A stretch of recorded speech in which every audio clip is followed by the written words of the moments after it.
Señoras y señores, comienza el programa de todos los sanjuaninos.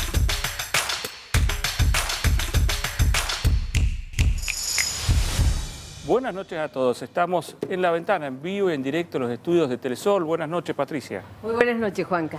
Hoy con diferentes temas, entre otras cuestiones vamos a hablar del paro, vamos a debatir un poco los temas que se han planteado del paro en el bloque siguiente con diputados de la provincia de San Juan, pero también vamos a hablar del agua y sus recursos.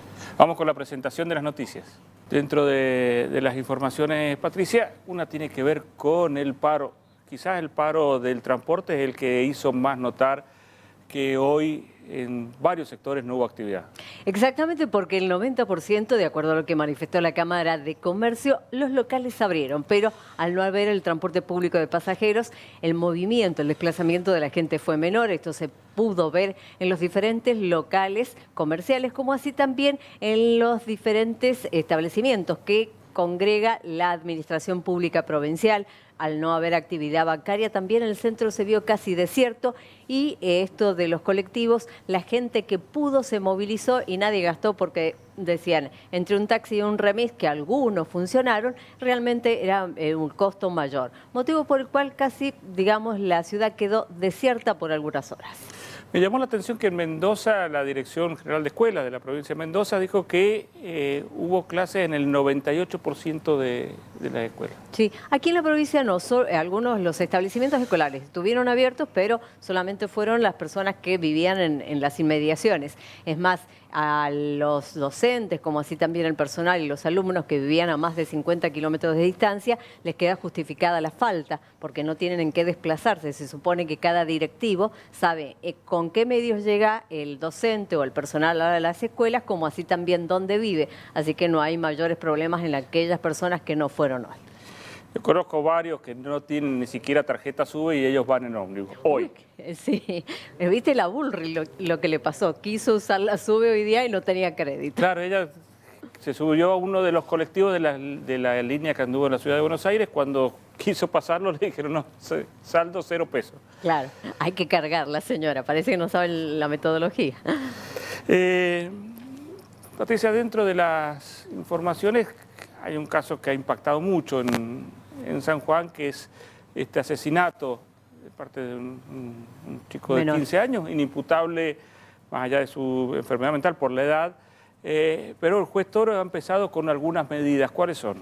Exactamente. El doctor Toro, que va a sustanciar esta causa, juez de menores, indicó que, bueno, que todavía el sumario no lo llegaba, pero se habían tomado medidas como poner en una clínica de salud pública a este joven bajo custodia policial y acompañado de sus padres. También que se van a hacer algunos estudios. Los primeros que se han hecho es para ver en qué condiciones estaba y que no vaya a atentar contra su vida, pero que los estudios van a ser más profundos una vez que ya tenga la causa, dijo, y además se pueda corroborar, porque los padres de este menor le habían anticipado al fiscal que tiene un tratamiento, que tiene problemas psiquiátricos. Bueno, de aquí el juez Toro dijo que de esto depende también las condiciones en futuro que va a tener este menor, si es verdad o se corrobora que tiene problemas psiquiátricos. Por el momento se están tomando las cámaras, declaraciones de las primeras personas que asistieron a la víctima, como así también pidiendo historias clínicas que la familia manifiesta tienen. Y también corroborando cuál ha sido la actitud del padre, si es verdad, esto es a través de las sábanas telefónicas, que el menor el día de este homicidio, este asesinato, tomó contacto, que le pidió que lo fuera a buscar por una arteria céntrica, la avenida Rioja y Santa Fe, si es que esto pasó, si sabían con tantas horas, si el abogado se llevó la ropa de este chico, cómo se manifiesta. Todo esto está en investigación. Patricia, dos noticias que tienen que ver con educación. Por un lado, el Ministerio de Educación dio marcha atrás con lo que se había anunciado, el aumento de la cuota en los colegios privados del 41,06%. No es que no lo van a hacer, pero lo han suspendido por ahora. Y por otro lado, también han hecho un protocolo respecto a cuando hay viento sonda para no estar tanto con ides y vueltas, si hay clases o no. Han decidido que no va a haber clases, ¿cuándo? Se va a trabajar, esto se está haciendo cuando Protección Civil dé la alerta de naranja. Ustedes saben que estos informes que tiene el Servicio Meteorológico junto con Protección Civil tiene diferentes gradaciones que van con colores. El amarillo es una alerta disminuido, el naranja ya es algo que tiene una intensidad mayor y el rojo ya es de suma gravedad. Cuando comience este alerta naranja y la recomendación de Protección Civil sea riesgo, allí directamente se van a suspender el dictado de clases o las diferentes actividades escolares. Se está terminando porque esto va a tener un apoyo también en torno a lo que se puede hacer para recuperar ese día o las horas que se pierdan a raíz de esta situación, que más que perderse es poner en resguardo la seguridad de los chicos y de los docentes. Es importante que esto sea a través de protocolo y no de una decisión de alguien que a las 5 de la mañana tiene que decir si hay clase o no. Claro. No es lógico.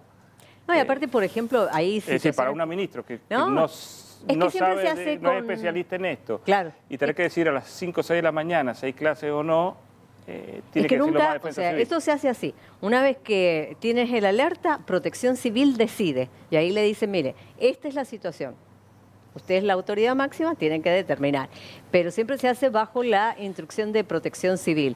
Y lo que también hay que decir es que esto se tiene que contemplar dónde es que va a afectar, porque a veces nosotros hemos tenido en Capital que había una alerta de viento sonda y realmente la intensidad de las ráfagas no fueron fuertes, pero por ejemplo en Calingasta, en Hacha, la iglesia, fueron realmente intensas y superaron los 70, 80 kilómetros. Claro. Y esto también hay que tener en cuenta. Estamos con Silvio Pastore, él es especialista en temas que tienen que ver con glaciología, pero también con todo lo que tiene que ver con los recursos hídricos, docente e investigador del CONICET. Silvio, uno ve que caprichoso que es todo. En Brasil están desesperados con lo que está pasando al sur de Brasil, van a tener que invertir un montón de dinero por las inundaciones que hay, y por otro lado, a una distancia relativamente corta, en San Juan, estamos con una sequía bastante pronunciada. Es complicado. Todo tiene que ver con todo, recordando que el ciclo de agua es un ciclo cerrado. O sea, el agua en el planeta Tierra no la podemos crear ni hacer desaparecer. Siempre la cantidad de agua es la misma. Lo que varía es en dónde se encuentran y en qué estado se encuentra. Puede estar en estado sólido, gaseoso o líquido, o sea, sólido serían los hielos. Y también depende de la calidad del agua, ¿no? Porque tenemos los océanos, que es la mayor superficie o el mayor volumen de agua en el planeta, pero su calidad es salada, o sea que no es de uso humano en forma directa. ¿Por qué hago esta introducción? Porque lo que se está observando era predecible, de hecho en los modelos estaba, porque está asociado a un fenómeno que ocurre en el Océano Pacífico, que lo conocemos como el fenómeno ENSO, el año niño. Este fenómeno estuvo desde julio del 2023 hasta enero del 2024, y eso provocó una gran masa de agua que se evaporó, que se fue a la atmósfera, y en algún lugar esa agua va a precipitar. Lo que todavía no hemos logrado de la ciencia es tener precisión en determinar cuándo y dónde va a precipitar, pero sabíamos que esto va a suceder. Y es la esperanza que tenemos para fines de este otoño, principios de este invierno, que nos nieve en la cordillera sanjuanina. Porque en la temporada pasada Mendoza tuvo mejores nevadas que San Juan. Es Incluso correcto. uno veía el mapa con nevada y se cortaba casi en el límite y empezaba a ver montaña y no blanco de la nieve en los mapas. Pero por otro lado, hace 3 o 4 semanas empezaron a haber nevadas fuertes también en la cordillera sanjuanina. ¿Esa nevada sirve, no sirve? Yo lo estamos presentando como si fuera, imaginemos un campeonato mundial de algún deporte. Sí. El otoño vendría a ser nuestra fase de grupo. Tenemos 3 partidos que jugar, que son los 3 meses. Si nosotros los 3 meses nos nieva, como la nevada que tuvimos ya en abril, nosotros vamos a pasar de fase, o sea, vamos a pasar a octavo, y vamos a pasar como primeros, o sea, vamos a jugar con el segundo, ¿no? Si nos llueve, nos nieva 2 veces, como hemos tenido una sola nevada, bueno, seguro pasamos, pero iremos a jugar con el primero en octavo. Por lo justo. Hasta el día de hoy hemos ganado un solo partido, o sea, tenemos una nevada, que ha hecho que hemos ganado, tenemos los primeros 3 puntos, pero todavía no ha vuelto a nevar y empezamos a depender de otros factores, o sea, de los resultados de los otros equipos. Lo bueno es que los otros equipos han empatado. ¿Qué significa eso físicamente? No tenemos grandes precipitaciones en la nieve, pero está el frío presente. O sea, tenemos una Porque condición... el mayor problema no es que se derrita la nieve, sino que se evapore.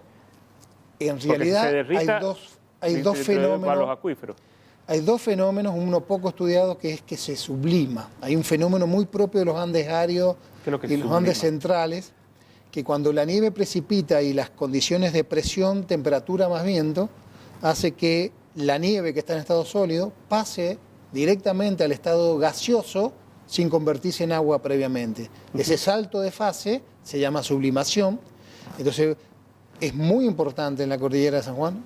Uno puede ver después las nevadas transpirar la nieve, como que sale vapor de la nieve, o sea, se está sublimando, y eso vuelve ese agua a la atmósfera sin que nosotros la podamos aprovechar. Y no tiene por qué caer acá, puede caer en otro lugar. Como lo que está pasando en el sur de Brasil. Con lo cual, sería importante que cayera unas nevadas más en los próximos días. Sí. Más allá de eso, se viene un año mejor que los últimos. Los modelos indican que saldríamos de este periodo de sequía súbitamente, así que las condiciones se vienen dando tal cual los modelos, pero todavía es temprano. Hemos tenido una nevada, hemos ganado un partido, hay que esperar el resto de los meses. Vamos a tener un poquito más de agua, con lo cual no vamos a estar tan ajustados. ¿Qué es lo que hay que hacer? Porque Bueno, obviamente el productor te va a decir, venimos de 5 años malos, denos ahora agua a lo que necesitamos. Yo creo que esa es la pregunta a responder, y creo que seguimos desde la gobernanza del agua siendo muy lento en entender el sistema. Salir de la sequía, lo que significa para los sanjuaninos es que tenemos un periodo de tiempo para tomar las decisiones correctas y hacer las obras necesarias. Eso es lo que significa. No más agua o menos agua, distribuirme más o distribuirme menos. Es una ventana de tiempo que va a durar muy poco, 12 meses, 24 meses si tenemos suerte, para volver a caer un periodo de sequía. Si no aprovechamos esta ventana de tiempo, seguimos siendo vulnerables, como hemos demostrado en los últimos 10 años de la producción sanjuanina. Si no, ¿cómo explicar que un país como Chile, solamente en venta de uva en fresco, produzca más divisas que toda la producción agropecuaria de San Juan y Mendoza? Mejor aprovechamiento del agua. ¿Hay que discutir de nuevo el código de agua? Sin lugar a duda, Mendoza, que tiene un código de agua mejor que el de San Juan, está planteando su actualización. Tenemos un código del año 72. O sea, yo creo que eso no hay que discutirlo más, hay que modificar el código y de última, el código actual hay que hacerlo cumplir. Pues un bloque vamos a tener diputados. Si le llega ahí el código de agua y empiezan a hablar, se vienen los diferentes sectores que utilizan el agua y parece un problema provincial, con fuertes presiones, manifestaciones, sí. Nadie quiere tocarlo. Es una ausencia de coraje en nuestra dirigencia. La gobernanza del agua en San Juan tiene ausencia de coraje. Nadie ha sido, ningún político, pero ningún productor tampoco, ninguna actividad privada, ha tenido el coraje necesario para hacer respetar los derechos internacionales y nacionales sobre el uso del agua. Son derechos internacionales modernos que están en la Constitución, en las leyes de presupuestos mínimos, pero nosotros seguimos atados a un código de 1970. Por ejemplo, este código no permite usar agua de grises, las aguas. En San Juan estamos tirando por segundo 5 metros cúbicos de agua de tratamiento de las cloacas, 5 metros cúbicos por segundo, y no se puede utilizar. En el resto del mundo eso no sucede. Podés plantar alfalfa, podés hacer producción de ciertas hortalizas, árboles. Hay inversores, me consta, que quieren invertir en San Juan utilizando ese recurso y el código no se lo permite. Muchas gracias. A ustedes. Patricia, ¿alguna otra información? Y vamos a destacar esta noticia porque vamos a hacer noticia a nivel nacional. En el Hospital Rawson se está trabajando el caso de una trans que va a dar a luz dentro de poco. Esta persona ingresó con el documento de hombre, pero va a dar a luz porque está gestando, va a hacer una cesárea que está programada, se encuentra en buen estado de salud y en la provincia sería la primera vez. Joana, buenas noches. Hola, buenas noches para todos. Y vamos a hablar un poco de lo que se viene en la Copa Argentina. Hoy desde la AFA ya empezaron a hablar de los nuevos cruces por 16avos. Uno de los partidos es River contra Temperley. Y van a jugar muy cerquita a nuestra provincia porque el estadio que les toca jugar es el Malvinas Argentinas en la provincia de Mendoza. Se va a jugar el día martes 21 de mayo en horario nocturno a las 21:10. Y el otro encuentro que también se confirmó fue el de Gimnasia y Atlético Tucumán, que va a ser el día siguiente, el 22, al mismo horario, en la cancha de Colón de Santa Fe. Perfecto.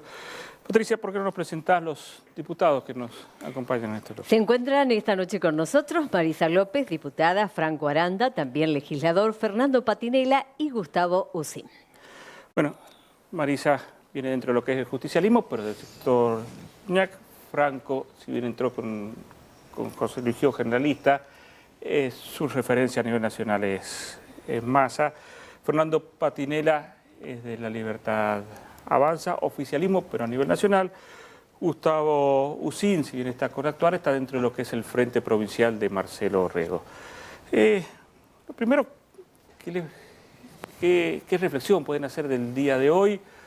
Un paro fuerte que se hizo sentir con el transporte, pero también mucha gente queriendo ir a trabajar más allá del paro porque consideraba que no había que hacerlo. Un país bastante dividido. No sé Sin duda dividido en dos. Yo creo que todos vamos a coincidir que el eje articular fue el transporte. Eso llevó a que un montón de personas, a lo mejor queriendo ir o no queriendo hacer paro necesariamente, o no lo podían hacer en su lugar de trabajo, a lo mejor lo podían hacer remotamente, pero creo que el articulador principal fue el transporte, y desde ahí en Buenos Aires se vio bastante acatamiento. Acá no fue tal, y en otras provincias tampoco, creo. Pero hay un mensaje que se quiere dar.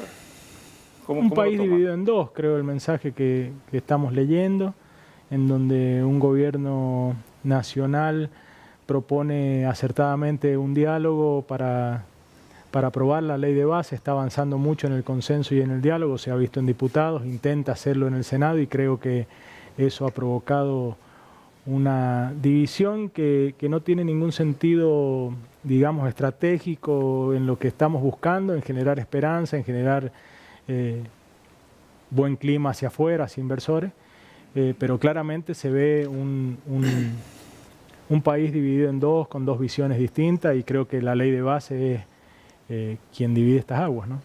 Marisa.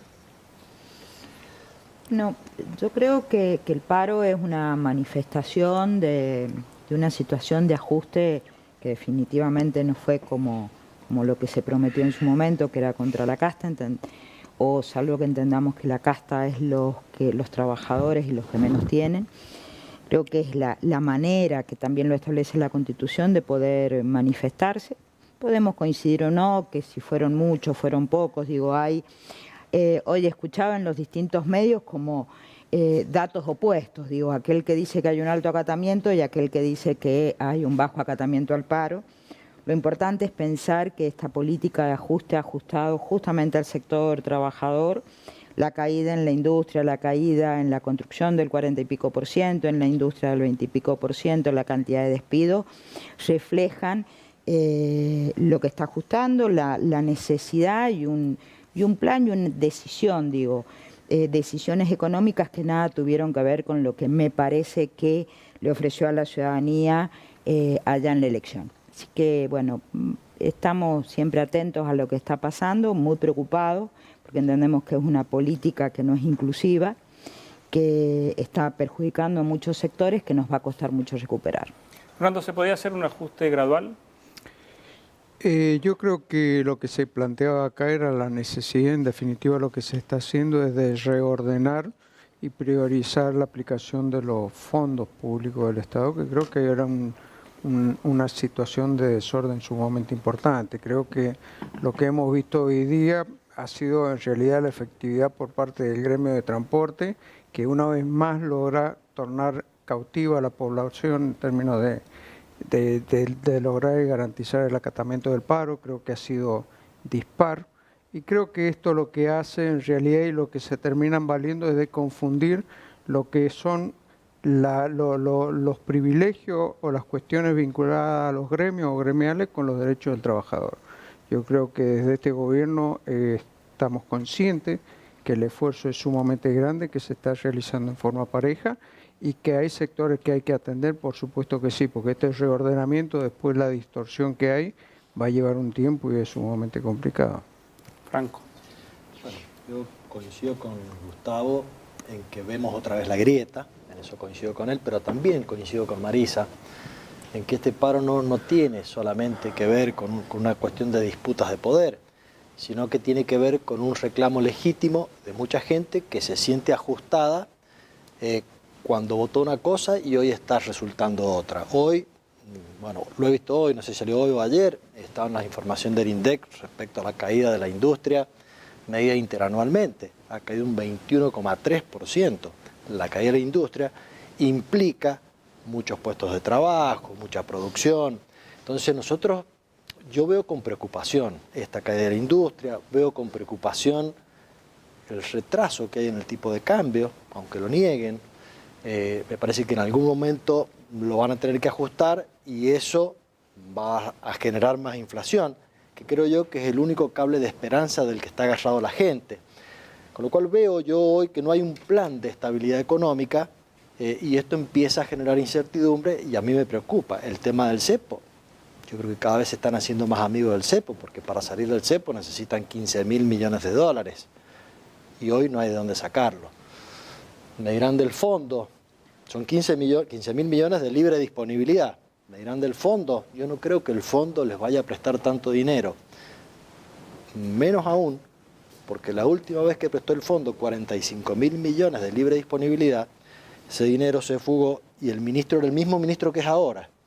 Así que a lo mejor les prestan algo, pero no creo que de libre disponibilidad, lo que no alcanzaría para salir del cepo, ni aún con la liquidación del campo, porque yo no creo que vayan a liquidar mucho con este tipo de cambios. Pero alguna de las medidas de Milei no la tendría que haber tomado también Massa si ganaba por la situación en donde Massa era el ministro de Economía, que hubo en el país principalmente en los últimos 6 meses de gestión en donde se dieron muchos beneficios. Mira, si vos me decís que la dirección que había tomado el gobierno anterior era la correcta, yo te digo que no era la correcta, pero te digo que había otro camino que no es el que ha tomado Milei.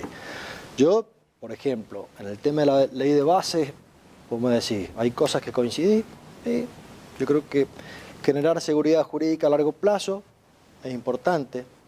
Inversiones, sí, yo quiero que haya inversiones. Inversión extranjera, sí, quiero que haya inversiones extranjeras. Ahora, como está, vamos a un país primarizado. O sea, estamos dejando de un lado la industria, fortaleciendo la primarización, que es lo que quieren el resto de los países, que les exportemos trigo y no harina, no fideos, lo quieren hacer ellos. Cada proceso que hay en la industria son puestos de trabajo. Este era el otro camino que nosotros proponíamos. Gustavo, en la provincia también se están haciendo ajustes. ¿Cómo lo han encontrado? Yo creo que en la provincia, y se ha visto reflejado hoy en el paro, que no ha sido tal el acatamiento como en otros lugares, ha sido poco. Se están haciendo grandes esfuerzos para mantener las cuentas ordenadas y llevar una política de ajuste de gasto que viene a nivel nacional, dado esa línea, digamos, o esa naturaleza que te tiene que dar, que los esfuerzos son grandes y el trabajo es mucho y en eso está el gobernador Orrego intentando llevar este timón que no es fácil, tratando de generar de nuevo la obra pública, dialogando con el gobierno nacional. Lamentablemente no son muchos los diputados nacionales que tiene hoy, por eso es muy importante la elección del año que viene, tener diputados nacionales que respalden al gobierno de turno para poder llevar diálogo y consenso a obtener este tipo de cosas que yo creo que está trabajando fundamentalmente en reactivar la obra pública y eso lo ha manifestado en varias ocasiones, ¿no? Incluso hasta por la forma en que se votó el año pasado, con esta división de elecciones, de base, sí. Orrego se ha quedado sin senadores. Bueno, para un gobernador hoy implica, sería importante. Sí, sin duda. Marisa, te conoce bastante de las cuentas provinciales. ¿Se puede hacer algo más de la provincia o la provincia depende casi exclusivamente de la nación? No, mire, yo lo he escuchado y en eso disiento con el gobernador Orrego cuando dice que somos codependientes. No, nosotros somos una de las 23 provincias más cava que forma parte de la nación argentina. La nación argentina está en San Juan, en Mendoza, en Córdoba, en Tierra del Fuego y en Jujuy. Digo, la Argentina la conformamos las 23 provincias y para eso existe una ley de coparticipación, una distribución de lo que se recauda a lo largo y a lo ancho de la Argentina, lo recauda Nación y lo distribuye a las provincias. Podemos discutir si hay que ver de nuevo la ley, revisar. Hay un compromiso pendiente desde el año 94 a la fecha, pero hoy hay una redistribución de lo que los sanjuaninos pagamos y que va a la Nación. Y en eso voy a sostener, voy a defender y donde puede estar, voy a estar hablando del federalismo fiscal y lo que a las provincias como preexistentes a la Nación nos corresponde. Por supuesto que recién lo decía... Idea en general de la mayoría de los partidos políticos nacionales como que ellos tienen que bancar al interior. Incluso al interior. Como que Buenos Aires es un mundo aparte. ¿Cuál es la base de la Nación? Porque pareciera que la Nación es independiente de las provincias y es independiente de Cava, ¿sí? Tiene su asiento natural en Cava, pero la Nación se desarrolla en La Quiaca, en Ushuaia y también en San Juan, ¿bien? Redistribuye, y bien lo dice el artículo 75 de la Constitución. Usted tiene que lograr en un grado equivalente y la igualdad de oportunidades de todos los argentinos. Argentinos vivimos en San Juan, como también viven en el AMBA. Y en esto todos saben la lucha que tuvo el gobernador Uña en su momento con el tema de la distribución del subsidio al transporte. Por ejemplo, yo no voy a estar de acuerdo con haber dejado de cumplir para lograr el equilibrio financiero o el superávit financiero o el déficit cero, que deje de cumplir con obligaciones asumidas como fueron el subsidio al transporte, el FONI, la conectividad. Digo, hay maneras de pensar que detrás de cada número hay personas. Es decir, lo que usted recauda no es un simple número, lo que usted gasta no es un simple número. Cuando usted toma una política pública, una decisión, detrás de ese número hay personas. Y esto es lo que me parece que se ha dejado de mirar a nivel nacional y, por supuesto, como le digo, no somos codependientes, somos parte de la Argentina, vivimos en San Juan, argentinas y argentinos, y es lo que nos corresponde por la distribución establecida por una ley convenio. Fernando, muchas veces hay quejas que es muy difícil hablar con referentes nacionales, con funcionarios nacionales de algunos temas. Es decir, antes iban los intendentes, hacían ciertos recorridos, te traían una obra, se traían la gestión de algo, que ahora es muy complejo hacerlo. ¿Esto por qué lo que es? Yo hasta lo que tengo entendido y lo que sí me consta es, en el caso del ministro Franco, está permanentemente en contacto tanto con los funcionarios como con las autoridades del interior, más allá de que se pueda hacer a través de los legisladores nacionales que responden al espacio y los cuales están dispuestos a apoyar, por supuesto, a la provincia en cuanto a que le vaya bien o no. Pero sí, sería más falta de gestión local, entonces. La comunicación en el ámbito nacional existe. Yo no he escuchado desde el ámbito nacional que haya habido algún inconveniente o alguna dificultad en entablar esa comunicación. No, yo lo digo porque hay obras que están paralizadas, está lo de los diques, están las viviendas, hay obras importantes que no han seguido, la Ruta Mendoza, y cuando uno pregunta, hay a veces que dicen es que no hay quien decida hoy. Yo creo que el diálogo existe, está comenzando. El tiempo es poco, el que se lleva puntualmente de gobierno, se viene de mucho tiempo de otra forma. Sin duda este es un gobierno que tiene otra forma de llevarlo adelante, de llevar su política adelante, y se están acomodando las cosas para que todo vaya para bien, digamos, ¿no es cierto? O sea, los diálogos, los canales de diálogo están abiertos. Marcelo Rego es una persona que se caracteriza por golpear las puertas en Buenos Aires, lo hizo desde que era intendente hasta el día de hoy que le toca ser gobernador.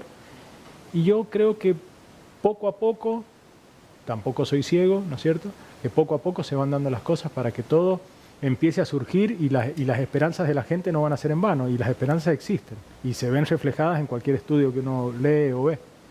¿Se va a ver en los próximos semanas, meses ocupados los cargos nacionales que faltan en la provincia? Se están viendo cada uno de los organismos, se van analizando los que sea necesario. No va a ser por una cuestión estrictamente de pertenencia política, sino de eficiencia de los funcionarios que van a estar a cargo. Por supuesto que los organismos más prioritarios que se han ido ocupando eran los de máxima necesidad, pero se van a ir ocupando y se están tomando decisiones en ese sentido. ¿Y puede haber cargos nacionales que directamente no se ocupen? Puede haber algún cargo nacional que la dirección que quien esté en la dirección sea la correcta y estén de conformidad a la administración actual. Pero digo, achicar cargos también puede darse, de los que estaban en la Puede provincia. darse, hay cargos que se van a achicar y hay algunos organismos que se van a reducir, sí, eso sí se va a dar.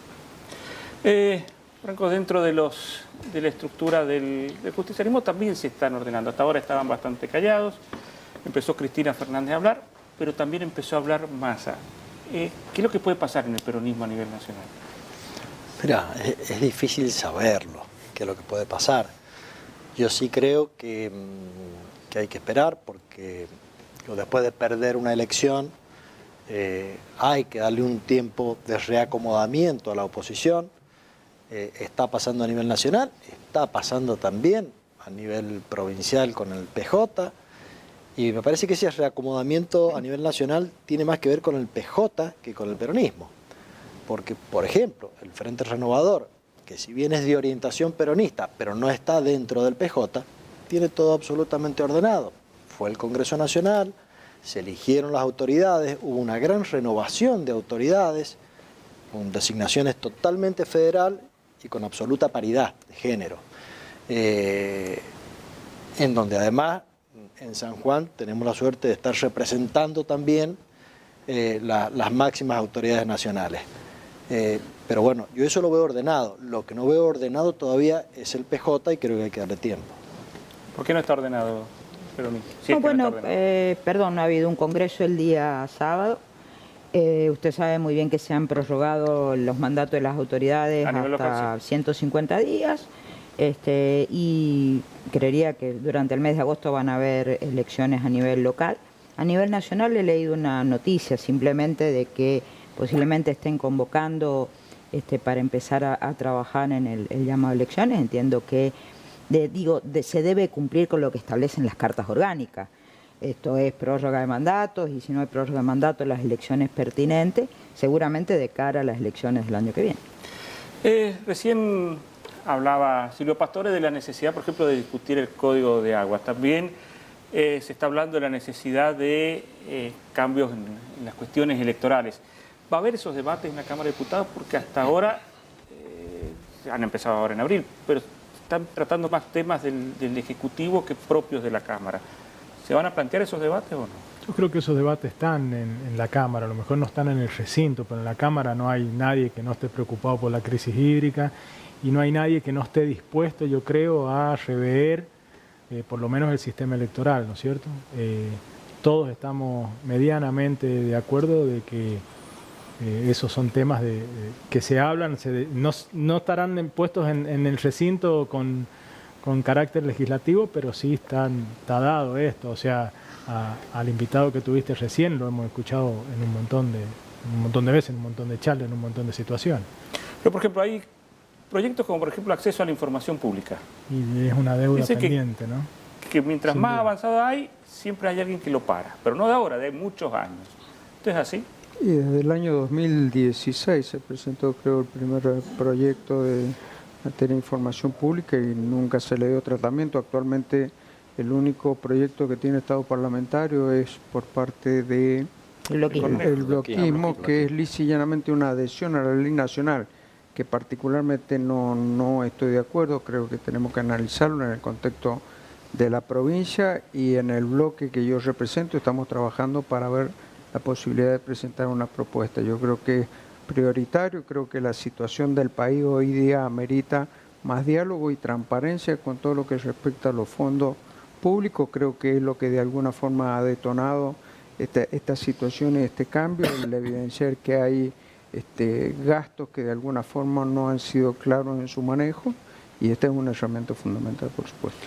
Ahí voy a permitirme decir algo en función de lo que está manifestando y del acceso a la información pública. Si bien esta ley habla de un acceso a los expedientes, a la copia y todo lo demás de cualquier ciudadano, los datos de la provincia en cuanto a los números están publicadas las ejecuciones mensuales, las trimestrales, las cuentas generales, la ley de presupuesto, la deuda pública, el stock de deuda pública, la recaudación provincial, la coparticipación a municipios, dato numérico que digo que también tiene que ver con no solo el declamar que hay un equilibrio fiscal o que se ha mantenido un equilibrio, hay datos. Es cierto que esta ley es mucho más amplia, pero no podemos decir que la provincia de San Juan, bajo la ley de responsabilidad fiscal por un lado de la provincia y también de los municipios, y en esto a lo mejor Franco se acuerda, yo no sé si ellos también publican, por ejemplo, cada municipio tiene la obligación de publicar sus cuentas, creo que algunas lo llegaron a completar, otras creo que arrancó en esa gestión a partir de la ley de coparticipación municipal. Digo, datos, por lo menos desde la hacienda pública, hay un sinnúmero de datos publicados, información importante, como así también de la cuenta general, que tiene un detalle exhaustivo de todos los gastos de la provincia. Bueno, si me permitís, yo creo que si bien es cierto que hay mucha publicación, no es menos cierto que hoy la política está bastante devaluada. Y la verdad que creo que hay que fortalecer la institución política, porque pueden haber algunos malos políticos, pero la política es buena. Y uno de los mecanismos es que mientras más transparencia en los actos de gobierno haya, es mucho mejor para la política. Seguro. Así que a pesar de todo lo que hay, creo que se podría avanzar en muchas cosas más. Respecto de lo que decías de Sí, nosotros nos sistema consta que cada electoral. vez que le hablábamos a Marisa para preguntarle estaban los datos, pero cuando uno le preguntaba de la Fiesta del Sol, era imposible saber los datos. No, o incluso por ahí, a lo mejor las licitaciones, antes de que salgan, deberían estar publicadas por internet para que sea más fácil el acceso a quienes quieran participar. Hay muchas cosas que se pueden hacer, desde los sistemas de compra. Bueno, ahí, perdón Franco, sí, pero desde el año pasado ustedes recuerdan que nosotros en el portal, no sé hoy si sigue funcionando o no, pero en el portal de licitaciones públicas y de contrataciones directas, ustedes tenían el dato exacto de absolutamente todas las contrataciones que se hacían. Hoy, por ejemplo, trataba de revisar, no sabía cuál era, si me lo preguntaba o no a los datos, pero por ejemplo, siempre mensualmente se publica la ejecución mensual. Ahora, por ejemplo, no está publicada la de marzo y la de abril todavía, y seguramente que tiene que ver con cuestiones operativas, pero... No, pero independientemente yo creo que una ley de acceso a la información pública si no, ganaríamos la en ley, institucionalidad, sí, ganaríamos en transparencia, sí. Y también es una promesa de campaña de todos. En realidad ha sido una promesa de campaña que estoy seguro que si las urgencias lo permiten, la vamos a tener. Y el otro tema que pusiste arriba de la mesa, que es el sistema electoral, yo creo que hace falta cambiarlo. Yo me expresé oportunamente cuando salió esta ley, yo estaba en contra del CIPAD, de la ley de lemas, por muchos motivos, que no los voy a repetir ahora, los dije en su momento, pero sí creo que como método de votación, lo que se está dando en la mayoría de los países del mundo es la BUP, que es la boleta única de papel, que genera muchas ventajas. Economiza mucho, es mucho más transparente, no se necesita un ejército de fiscales para controlar la boleta, porque todos los candidatos están en la misma boleta, Los otros días se ahorró papel. dieron la Cámara Electoral Nacional dio un dato de un partido en Santa Fe que le dio la Nación 50 millones de pesos, imprimieron 17 millones de votos y terminaron sacando 11.000 votos. Bueno, Entonces uno dice 17 millones de votos, sacaron 11.000 votos. Imagínate todo lo que te ahorras en papel. Y por ley lo tenían que hacer, que eso era lo peor. No es que, es decir, estaban obligados. Obligados, porque además vos sabés que cuando entras en política y con el sistema actual tenés que tener el padrón, tenés que tener un padrón extra para hacer la campaña. Esto se acaba. Con la boleta única de papel se acaba. Ahorrás mucho papel, mejorás el medio ambiente porque se disminuye la tala de árboles. Es mucho más transparente. Lo que sí, eso es el mecanismo de votación. Ahora, el mecanismo de elección de los candidatos es otra cosa. Habrá que ver si se vuelve al sistema anterior de internas partidarias. Yo creo ¿Cómo llegan los candidatos a esa boleta? Claro. Yo creo que el sistema que tenemos actualmente, que la PASO, y eso, yo creo que no va más. Me parece que fue algo que se instaló con buena intención, pero que se fue desvirtuando y no funcionó. Entonces, bueno, habrá que avanzar y hacer algo nuevo. Sin duda que un sistema sumamente complejo para el electorado. Creo que nosotros tenemos la responsabilidad y la obligación también de poner a disposición un sistema que sea seguro, pero que también simplifique la posibilidad de que la gente elija, y el sistema de designación o elección de candidatos tiene que ser el reflejo más directo de lo que es la voluntad en términos de mayoría y minoría y de representatividad. Pues creo que hay mucha gente que no podría aportar en política, pero como que ve que los partidos políticos no son accesibles para ellos.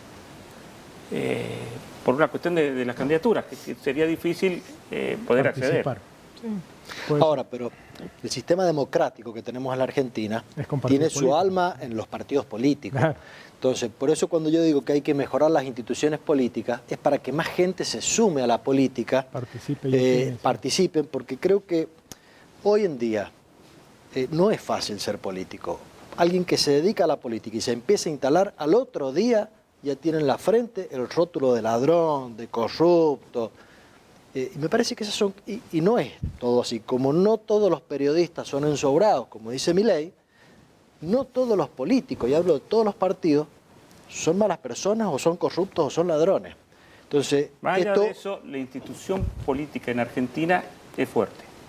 Es decir, hay ciertas cuestiones, cuando se quiere avanzar sobre ese tipo de cuestiones, hay un acuerdo en general de la política que no lo permite. Sí, pero hoy, si vos haces un análisis general y hay encuestas donde miden los políticos, la justicia, los periodismos, no estamos me bien. parece que tenemos que ir más allá, o sea, de lo que ha pasado en las elecciones anteriores.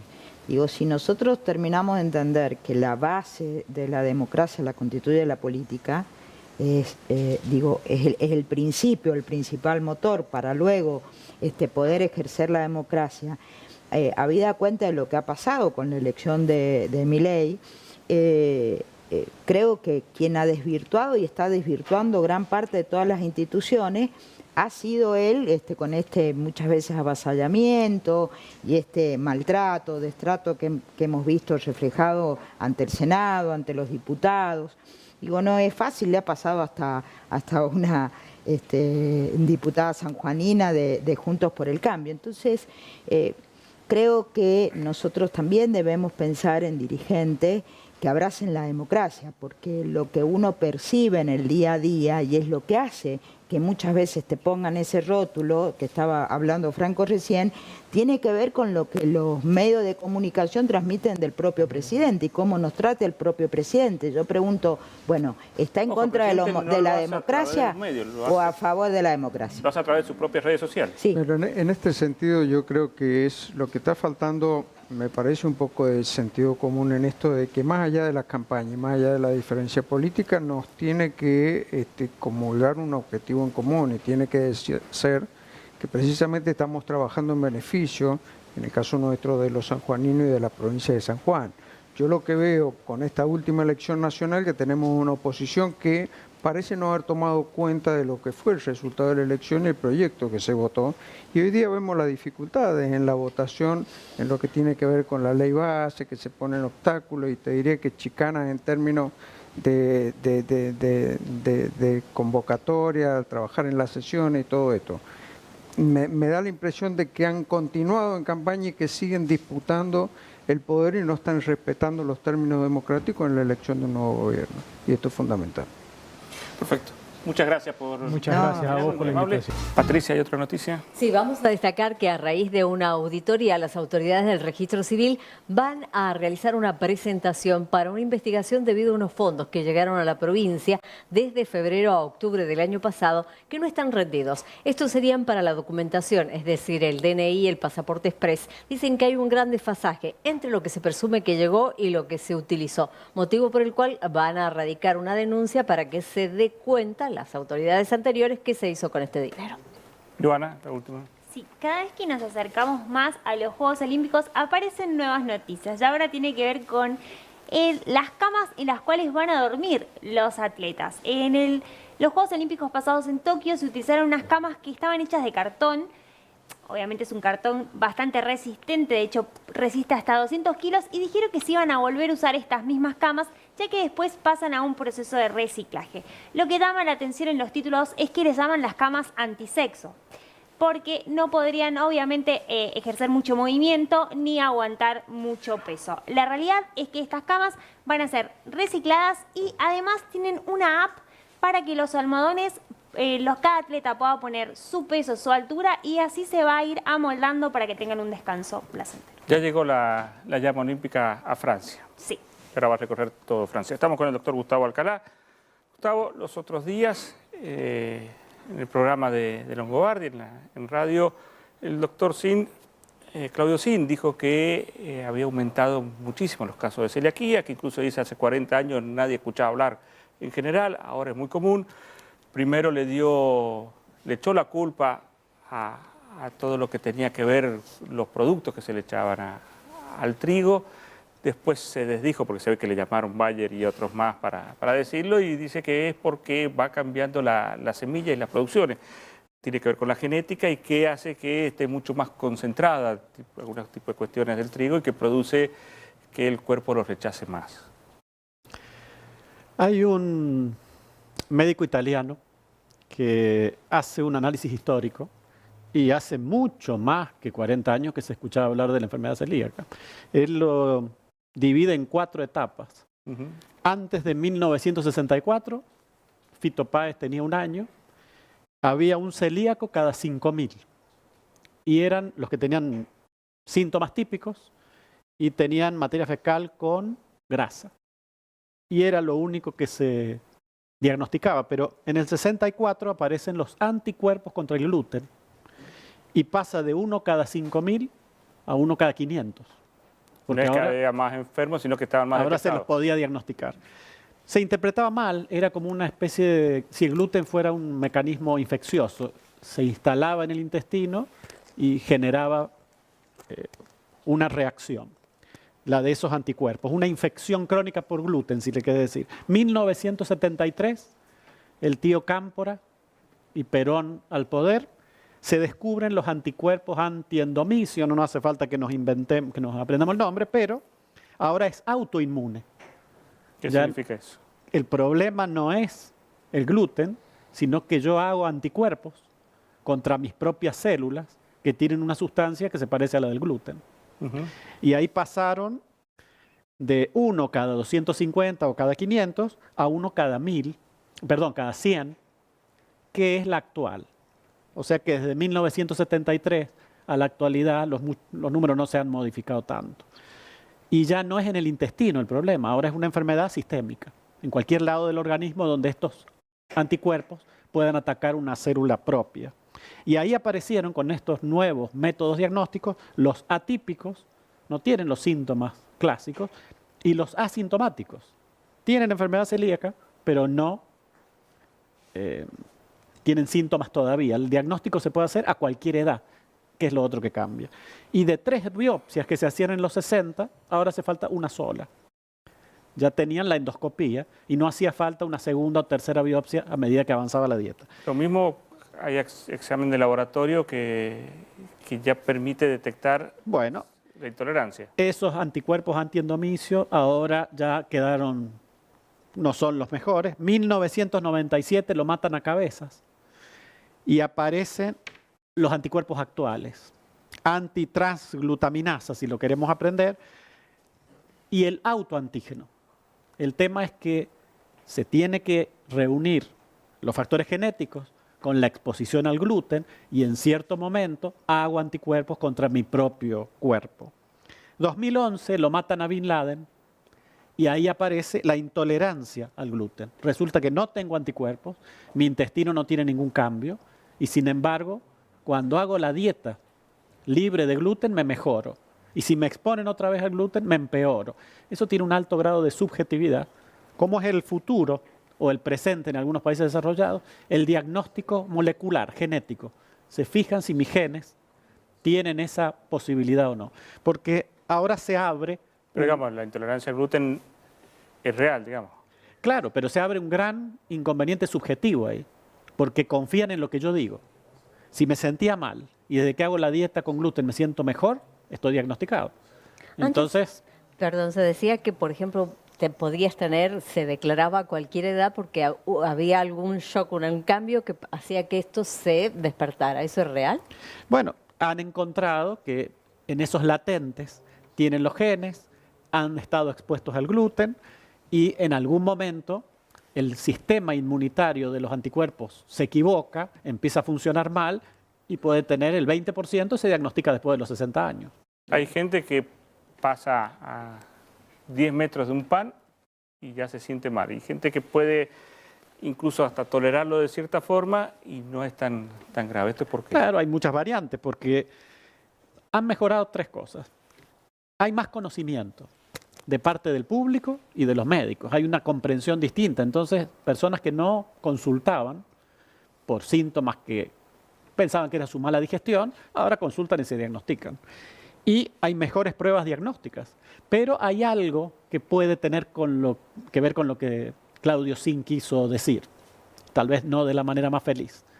Desde que la dieta se empezó a modificar, tenemos menos exposición a bacterias. Las bacterias del intestino han cambiado, son otras, y a virus.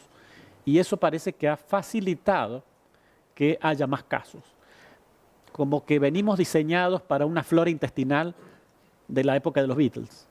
Lo que pasa es que, por lo general, quizás hasta por las propias publicidades, empezás a tomar yogures con bacterias, empezás a tomar una serie de cosas sin saber cómo es tu propio cuerpo. Pero Entonces quizás le estás dando más de lo que no necesitas o le estás sacando algo de lo que sí necesitas y hay mucho de remedio casero en esto. Hay 3 o 4 cosas importantes para redondear. ¿Hay que hacer detección de enfermedad celíaca? No. Están de acuerdo todos los expertos. Los únicos que podrían hacerse un estudio son los que tienen un familiar de primer grado y solo el 4,5% va a terminar siendo celíaco de los que tiene un padre, un hijo o un hermano celíaco. Es decir, ir a la pesquisa no. Solo si tenés un familiar de primer grado. Si tenés uno de segundo grado, abuelo, tío, nieto, vas a tener 2,5% que van a ser celíacos. Y si solo tenés síntomas, 2%. ¿Cuántos celíacos hay hoy en San Juan? Llenan el Aldo Cantoni. Son unos 8.000. Los que no son de una sociedad celíaca ni son gastroenterólogos te van a decir que más bien son 5.000. O sea que entran en el Cantoni y hay bastante tribuna. Hay una tribuna vacía. que puede dejar vacía. Exactamente. Dentro de eso, si uno le suma los intolerantes al gluten, el grupo es grande. Pero ¿por qué hay que abrir un poco el paraguas? Y eso lo muestran los estudios más sofisticados, esos test genéticos. Cuidado, porque si yo estoy produciendo alimentos sin gluten y los cobro más caros, ¿qué quiero que pase? Que haya muchísimos intolerantes. Entonces, en esta puja de intereses, en estos conflictos de intereses, es donde tengo que confiar en mi médico. Podés ser celíaco, pero ser intolerante al gluten sin ser celíaco. Es que si sos intolerante al gluten, por definición, te han descartado enfermedad celíaca. No tenés ni los anticuerpos, no tenés modificaciones en el intestino, ni siquiera tenés familiares. Tu historia clínica es rara, pero te hacen la dieta libre de gluten y en 3 semanas no tenés más síntomas. ¿Por qué ahora se habla del SIBO? Bueno, esa es otra que puede favorecer este tipo de enfermedades. Cuando cambian nuestras Porque era bacterias... algo que no se hablaba hace 2 años, nadie hablaba. Claro, nosotros Y tenemos... ahora todo el mundo va a preguntar si lo tiene o no lo tiene. culpa del SIBO. Claro, no, en general es culpa de lo que come nomás.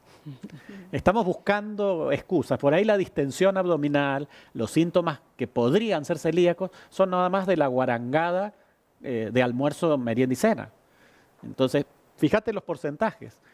1 de cada 100 o de cada 170 sanjuaninos podría tener enfermedad celíaca. Todos los otros están empachados de gloria. Bueno, ahora, alguien que no es celíaco y cree que tiene cierta intolerancia y hace una dieta sin TAC, ¿le va a faltar algo o no? Porque por general uno dice, bueno, cuando uno no come carne le falta una proteína de calidad.